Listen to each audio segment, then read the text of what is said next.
Live in downtown Detroit, local 4 live stream with Jason Carr starts now.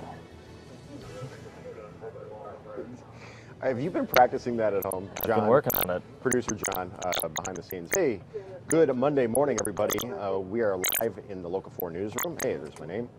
Click on Detroit live stream. You can watch at www.clickondetroit.com on the live stream or simulcasting on the station's WDIV Local 4 Facebook page. Good morning, one and all. Today we start with cider mills. No, we don't start with cider mills. You going with cider mills? Let's or start go with cider mills. Right before we went on, John, whom I understand you cannot see, he's like the voice in the sky, he's sort of like Hal on the old Letterman show, disclosed that he knows not of cider mills. I mean, he's aware that they exist, but what were you saying? You don't go to them? You don't know anything about them? No, I don't really know which ones are the local ones, which are the famous cider mills around this area. So that was the bowl of bacon today. The bowl of bacon, what is your go-to cider mill for your family? And why is it your go-to? Mine was Franklin. I've been going there since I was a kid. We would travel a distance to get there at the big water wheel, which I was frightened of when I was like 3, 4, 5 years old. Other people are saying fermenters. Yes, TV's Ken, do you have a cider mill choice? No? I don't, cider mills, there's too many bees at cider mills. Too many bees, he says. Apple Charlie's in New Boston getting a lot of votes on at Jason Carr TV on Facebook. That's the page, at Jason Carr TV.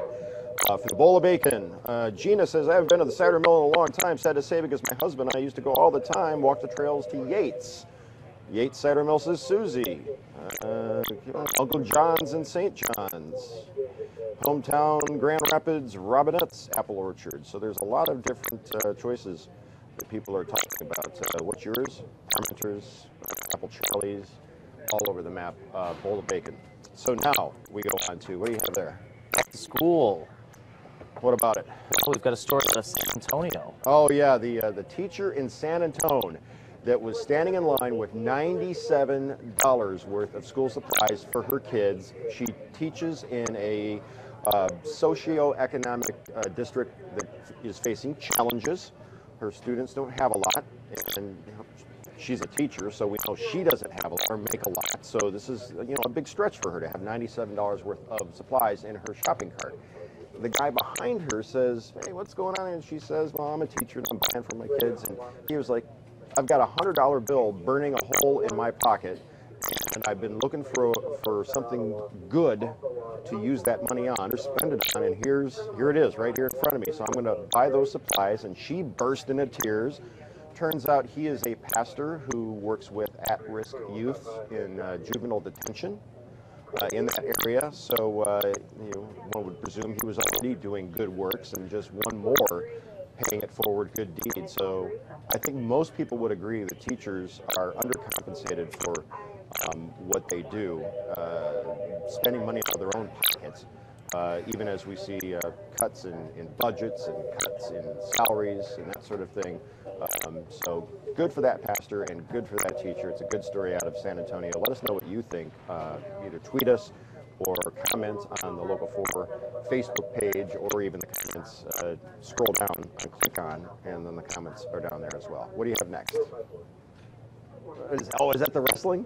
That's the wrestling. Do we have the video, or is it just the... we don't have the video. We don't have the video. Yeah, it's Olympic, so they're really touchy about that sort of thing. But the Mongolian wrestling coaches had a cow stripping off their shirts and throwing their shoes and stomping all over the place because of the way this match turned out. Finally, they were escorted off the stage, so to speak, because they were so upset about losing the match on a technicality. Without the video, it's kind of hard to go into it and give you the entire background. But if you go to the NBC, do you think we'd have the rights? It'll be on NBC News. Yeah, if you go to the NBC Olympics page and look up Mongolian wrestling coaches, I'm sure you can find the video. Next. Now that the Olympics are over, regularly scheduled programming resumes. Live in the D, 10 a.m., myself and Chuck and Tati back in effect for the first time in 2 weeks. And sort of a expanded, reinvented Live in the D. You'll be seeing more of me. on the show after my first, I think it's been 9 weeks since I came to Local 4. Rolling out a little bit more today, starting at 10 o'clock, so we'll be happy to see you on the TV. Doing this on the digital. Chuck, we're going to be on the TV. You're going to be on the TV? On the TV. On the TV. With the aerial on the roof. And you turn the dial and the motor goes. You don't know about that, do you? Did you have one of those? No. We just had the revenue. John has no idea what I'm talking about. Next. So Tigers last night they won 10 to 5 against the Red Sox, and they don't play Split tonight. the season series, right? Yep, and they are playing 7 the back of Twins Cleveland, and back in the wild card race. They're still there. They're still there. But what about Verlander pitching in like 2011 form? And really, I mean, he won the Cy Young that year, and his numbers are comparable. I only know this because I was listening to the game on the radio, and Dan Dickerson was talking about how he's got very comparable numbers to this stage of the season in 2011. And just not hearing a lot about Verlander and how he's pitching right now for the Tigers. But we've been saying this since last week. Once they get healthy, we'll see if they can make a stretch run here in the last 5 weeks of the season. What Michigan. about Jim Harbaugh? All the preseason. You show me that, I'm thinking right away. I mean, what did Harbaugh say? What did he do? Preseason football rankings. Give us those rankings according to the Associated Press. John, if you please. Well, I don't have the whole rankings in front of me, but we were just thinking Michigan is number 7, Michigan State's number 12. Yeah, those two are in the top 25 along with Ohio State. Bama, I think, is 1, but the Scarlet and Gray. Yeah. Bama, Clemson, OSU. Ohio State. Less said, the better. No offense, Buckeye fans. Not even on the chart somewhere. Bowl of Bacon, what is your go-to cider mill?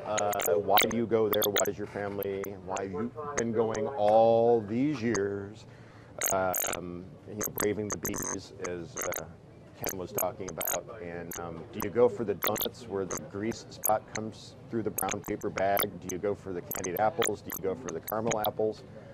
Or do you just go for the apples and maybe pick out a pumpkin to make into a jack-o'-lantern? Whatever the case may be, let us know what your favorite cider mill is. Go to my Facebook fan page at Jason Carr TV and cast your vote.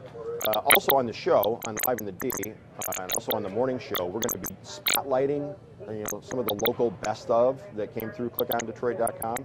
So we have that to look forward to today with some soul food coming up at 10 a.m. right here on Local 4, well, on the TV, clickondetroit.com, and Facebook right here. So we will see you tomorrow at 9:15ish, and I'll see you on TV at 10.